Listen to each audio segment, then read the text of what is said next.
Hello friends, welcome to the channel Physics by IITians, where we learn and understand physics to crack the exams and interviews. So today I have already started the atomic physics lecture.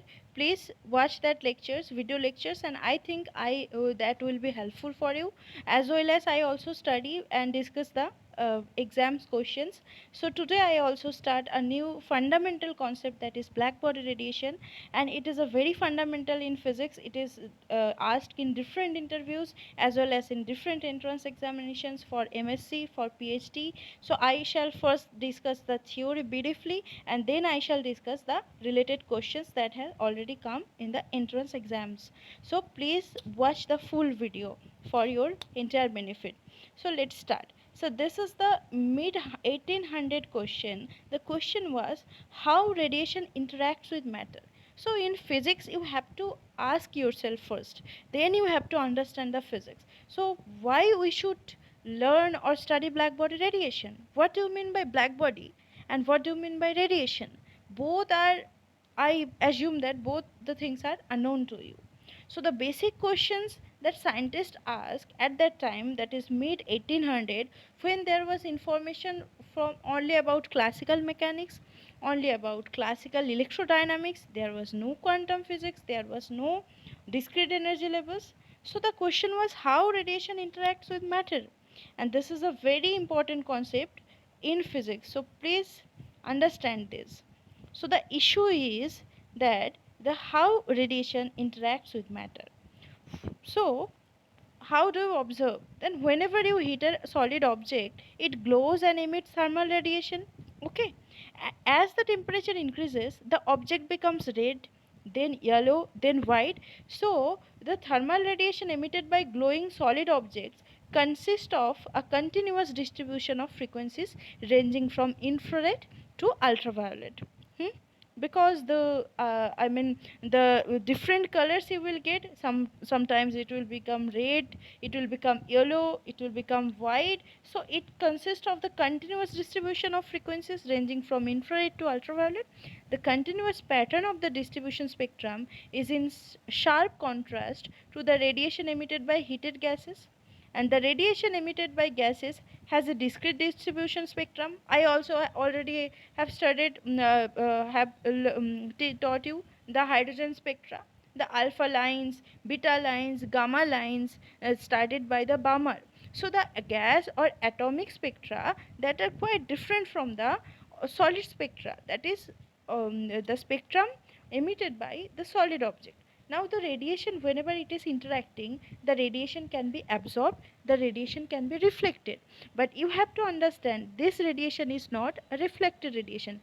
Rather, this is the radiation which is thermal radiation. Okay, the atoms or solid object is heated, and then it get excited due to the heat, and then it comes back to the ground state, and it will give us the thermal radiation, this radiation of different colors. So it is not the reflected one. So now this the difference between the continuous spectrum of the distribution spectrum of the solid object and the discrete spectrum of the atomic gases, atoms or gases. So this was a really a curious question to the scientists, that the how radiation interacts with matter. Before I should briefly discuss about the black body. So what do you mean by black body? So earlier I have already told you that when radiation falls on an object, some of it might be absorbed and some can be reflected. Now an idealized black body is the material object that absorbs all the radiation falling on it. So it is the basic thing. The whole radiation should be absorbed by the black body. It should absorb all the radiation and hence appear as the black under reflection, because there is no reflection, so it will appear as black. So whenever the object is heated, it radiates electromagnetic energy, because the electrons are get excited, the thermal energy will become higher, and so the intensity of the radiation depends on its frequency and on the temperature. Okay, and it emits different ranges of spectrum or interspectrum. the object in thermal equilibrium with its surrounding radiates as much as energy as it absorbs. At thermal equilibrium means the rate of absorption will be the rate of emission. So a practical black body can be constructed. How do you understand the practical black body? This is an ideal black body where the radiation is 0 and absorption is maximum. So if A is the absorption coefficient, it should be 1 and the radiation reflection coefficient should be 0. Now how can you understand the perfect practical black body? The practical black body can be constructed by taking the hollow cavity. So this is your practical black body, which you can construct by you take a hollow cavity whose internal walls are perfectly reflect in electromagnetic radiation. That is, they will reflect the electromagnetic radiations. Suppose there is a metallic walls that will reflect, which has a very small hole in its surface. So it has a very small hole in a surface. So radiation that enters through the hole will be trapped inside the cavity and gets completely absorbed after successive reflections on the inner surfaces of the cavity. Okay, so you take metallic walls or in forms of cavity, and you put a very little hole, and the radiation which enters, it will get successive reflections and it will absorb by that cavity. Okay, so the radiation will emit, some of the radiation will emit out from that hole. That is due to the radiation of that black body.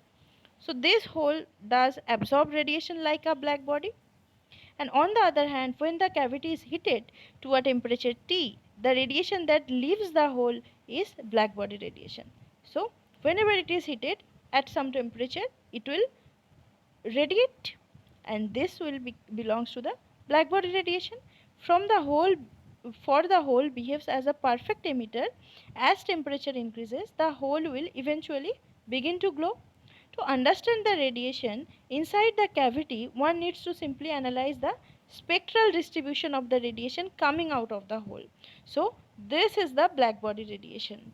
So this called the black body radiation. The black body, whichever you can understand, this is a simple metal that is cavity, and you put some hole, and from you excite the black body, you get radiation out of it due to the thermal agitation of the black body, of the atoms or molecules of the black body, and you study the radiation that is coming out of the black body, and you name it as the black body radiation. Now this is a image of a black body which I was talking about. So the radiation is coming, it is multiple reflected inside the cavity. So here it is reflected again, this is reflected, this is reflected again, this is also reflected, this is reflected. So it is reflecting number of times. Okay, and the emission is due to the thermal emission of the black body. Now what will be the nature of the black body? What will be the spectral energy density of the black body? That is, you spectral energy density means the energy density versus nu, or the energy density versus lambda, where nu is the frequency of the radiation or lambda is the wavelength of the radiation. So this is a very important graph that you are directly asked, you can be directly asked to draw the graph. So you have to understand it. Look, this is the plot of nu versus u. Okay, so they here along u and here along the frequency. This is at the lower frequency. You see the frequency, the distribution is like this way. So this distribution at the lower frequency, it will get higher, then it will take some peak value, and then it will get lower. So you have to understand the distribution. If in terms of the lambda, what will be the nature of this curve? In terms of lambda, this will be reversed. How is it? This will become like this. See, this is the lambda, this is the lambda. So the temperature earlier was, the temperature, it was 2000, 3000, 4000, 5000, and here look at the temperature where this is T1, is greater than T2 is greater than T3. So, and this is the lambda m1, lambda m2, lambda m3. So you have to differentiate these two energy distribution curve. Okay, hopefully you note this two energy distribution curve, so that if you can be asked directly in the interview, please note down the two distribution curve, one which is plotted for the lambda, another one which is plotted for the nu. You can understand the clear differences between the two. I am broadly showing this so that you can understand the two differences. Okay, look here. This is shifting from this way, and this is shifting from this way. Okay, can you understand? Hopefully you understand the difference between the two curves. Okay, let's come back. So E lambda first increases with increasing lambda at very short wavelengths, attains a maximum at some wavelength lambda m, and then decreases again. Further increase of lambda. So the value of lambda m depends only on the temperature T of the black body, and it doesn't independent of the nature of the emitting body. It doesn't depend on the nature of the emitting body, only depends on the temperature. So this is the very important point. So E lambda versus lambda curve have same nature at different temperatures, because it is dependent on the temperature, not on the materials of the black body. At higher temperature, the intensity will be higher at all wavelengths.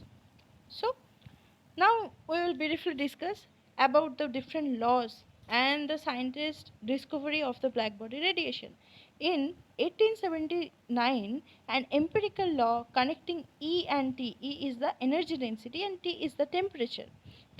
This all are related to the blackbody. So blackbody radiation energy density and the temperature, they one person, that is his name is Stefan, he gave us an empirical relationship, and he gave the relationship E equals to sigma into T to the power 4. You have to understand that this empirical relationship means he couldn't prove that law, but from his observation he gave that empirical law, that is E, that is energy density of the radiation, somehow related to sigma to the power 4, where sigma is 5 into 5.67 into 10 to the power minus 8 joule per second per meter square per degree to the power 4. Also this is called as Stefan constant, and this empirical law was later deduced by Boltzmann. That's why we call it the Stefan Boltzmann law, that is E equals to sigma into T to the power 4. Now it was at 1879. Now after 1879, winds come to the play and playground. He 1893, he told that the shift in the peak of the intensity distribution curve as the temperature is changed is found to obey the following empirical relationship. We also had noticed that there is a shifting with the temperature. Okay, so how much will be the shifting? He gave us some law, and that is known as Wien's displacement law, which is lambda m into T equals to constant. Now there was some problem. So okay, how did he get that value? He gave us that this is named as the Wien's distribution law, which is E lambda d lambda, that is he find out the distribution of the energy density over this d lambda. Whenever you are seeing any equation, you have to understand what is going to tell you the equation, what is the meaning of the equation.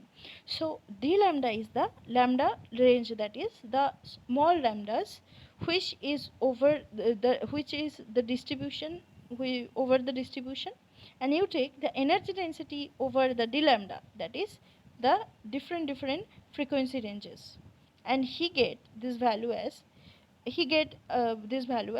by lambda to the power 5 distribution as a by lambda to the power 5 function of lambda t into d lambda. He did it from his observation. Okay, there was no theory. All he had just quantum classical electrodynamics. So he thought his f of lambda t is as a function of the product of lambda t. But his distribution law, he successfully gets Stefan Boltzmann law. So he successfully established displacement law, because he had only one information about Stefan Boltzmann law and his own displacement law. So from his distribution function, he can successfully derive these two laws. But there were some problems, because he had no suitable model for the radiating system. He didn't give any suitable model. Rather, he had some assumptions, and assumptions were arbitrary to fit the experimental data. And his assumption in the form of u lambda d lambda equals to a by lambda to the power 4 exponential minus b by lambda t into d lambda, where this exponential minus b by lambda t is the function of lambda t. So he get this functional form as exponential minus b by lambda t, and he take a and b values arbitrarily to fit the experimental data. Now this this model is unsatisfactory, okay, and it also cannot give you the radiation value at lower lambda values, because whenever lambda tends to 0, this becomes infinite. That is also a problem. So then Rayleigh-jeans law comes. How? Because Rayleigh thought that the model, there should be a scientific model. His model was totally unsatisfactory, and he thought that the radiation are for in terms of the classical oscillators, that molecules are vibrating, and molecules are vibrating means they are oscillating. So molecule that is oscillating. So oscillating molecule can be thought of classical oscillators. And classical oscillators, we also know that the classical oscillators have continuous energy. There was no discrete set of energies in classical oscillators. So how do you find out the total average energy radiation leaving the cavity? He thought that if I can find out the number of modes that of the radiation in this frequency interval nu and nu plus d nu into the average energy of the oscillator, because in classically the average energy will be the kinetic energy plus the potential energy, kinetic energy average plus the potential energy average. So if I get the average energy, and that is E average, and if I can multiply this E average with the total number of modes that is radiating, so we can get the total energy of the radiation that is leaving the cavity. So he exactly the model, he exactly thought the same model that I was talking. The simplest model is to regarding radiating system as a composed of a collection of charge harmonic oscillators, and these charge harmonic oscillators, according to the electromagnetic theory, they radiate electromagnetic waves because they are of their accelerated motion.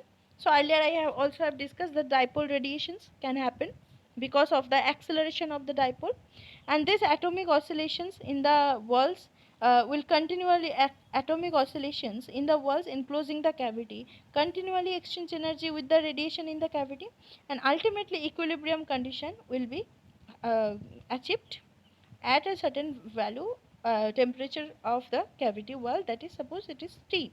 Now the temperature of the wall, suppose you have increased from T to T1, the amplitude of the existing mode of the vibration of the oscillator increased, because earlier it was T, now it will become more amplitude, it will become have more amplitude, and it will now will get equilibrium at another temperature T2 or T1, which will be the temperature of the cavity wall.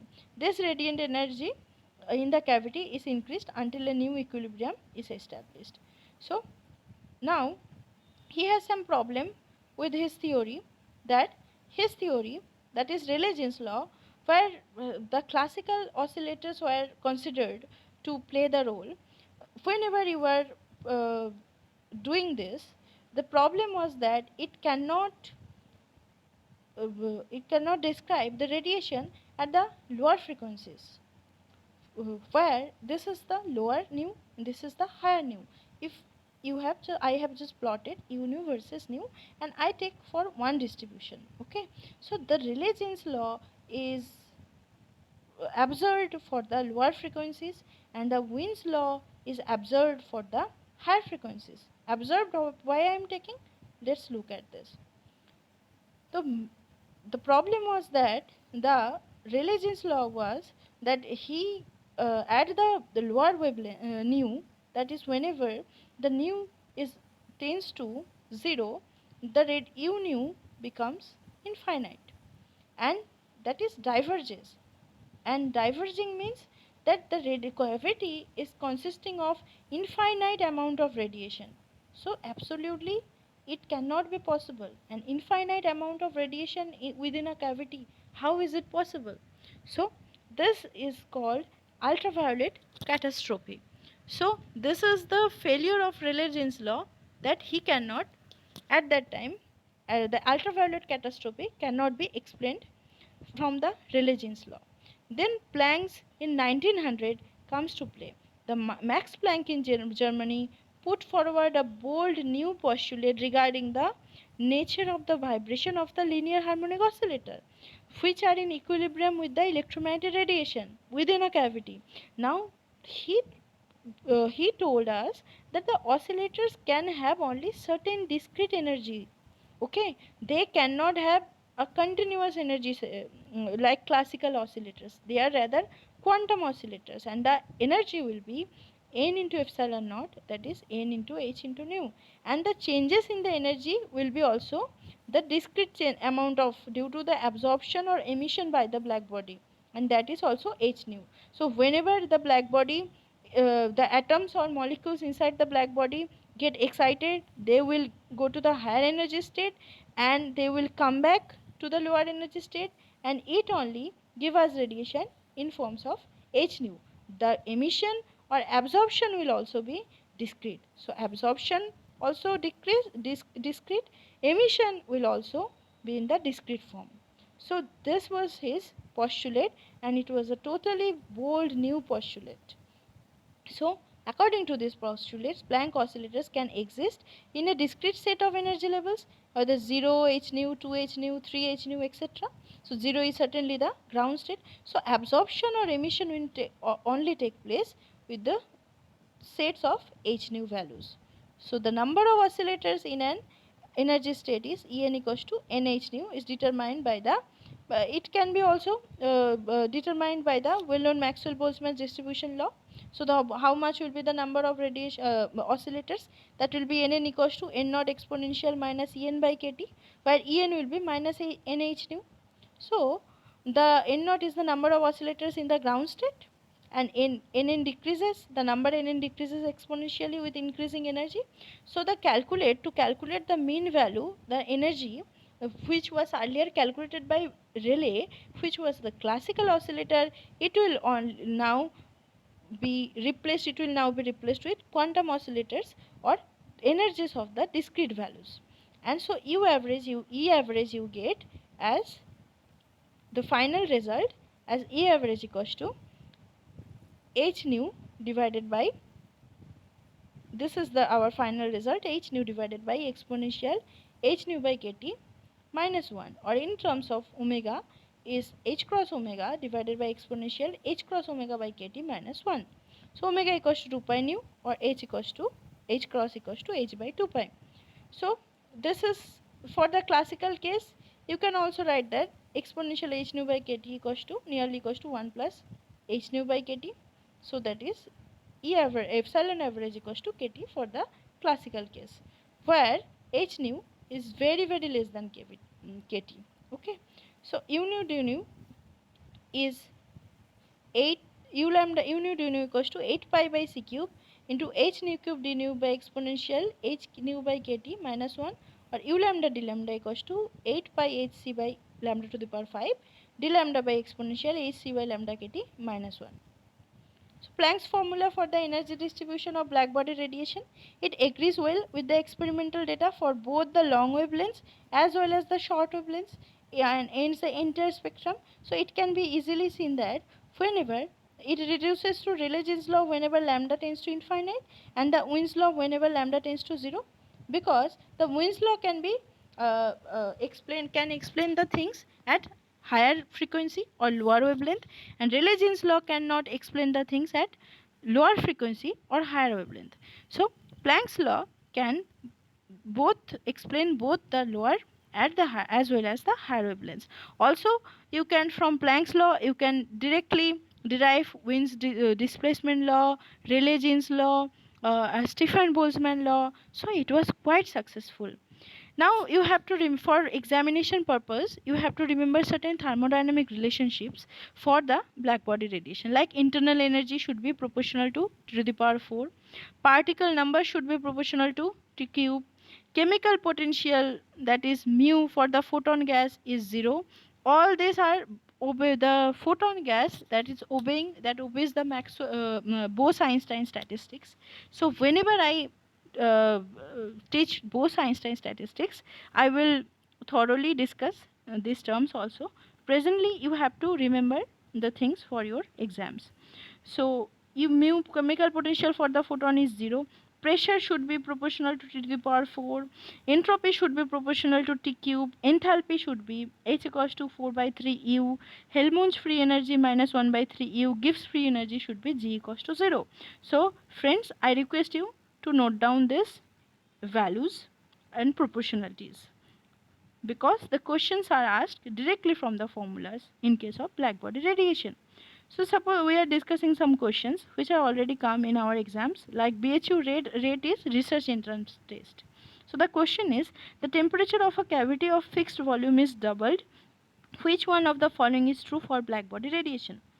Its energy and number of photons both increases by 8 times. Its energy increases by 8 times and the number of photons by 16 times. Its energy increases by 16 times, number of photons increase by 8 times. Its energy and number of photons both increases by 16 times. So earlier we have noticed that how number density is particle number is related. Particle number is related as T cube, and T sigma U internal energy or E is related T with T to the power 4. So T cube and T to the power 4, you have to put the values, that from T you get 2T. So earlier it was T, now it become 2T. So Ui is Ti to the power 4. So Uf will be also Tf to the power 4. So you take the ratio Uf by Ui equals to 2Ti by Ti whole to the power 4. So Uf will be 16 Ti because to the power 4 is 16. Now number is n equals proportional to T cube. So Nf by Ni equals to 2Ti by T whole cube. So Nf equals to 8 Ni. So option 3, the energy increases with 16 times where the number of photons increases by 8 times. The next questions. You have to now you have to tell me the answer. Okay, Planck's formula for black body radiation reduces to Rayleigh-jeans law and Wien's formula for small and large wavelength, for large and small wavelength, for large and complex wavelength, for complex and large wavelength. Forget about complex wavelength. You have to tell me the Planck's formula for black body radiation reduces to Jeans law at what wavelength and reduces to Wien's law at what wavelength. Please write the answer at the comment section. Let's physics be something interactive. So please write your valuable comment and write the answer. I will be very happy and I will think that my effort is going to be successful. Now this is your homework, that a black body radiant temperature of 6000 Kelvin emits a radiation whose intensity spectrum peaks at 600 nanometer and temperature is reduces to 300 Kelvin. The spectrum will peak at. So I am giving you the hint that Wien's displacement law, lambda m into T equals to constant or K. So lambda 1 into T1 should be equals to lambda 2 into T2. So you have given the information lambda 1 T1 and T2. So you have to find out the lambda 2. So you can find out from here. So please comment the answer. Okay. I will also discuss some other question which was come in another exams. Like suppose you are given that lambda maximum is 0.2 centimeter and the energy radiated per unit volume is energy density J equals to 30 watt. Here the term is J.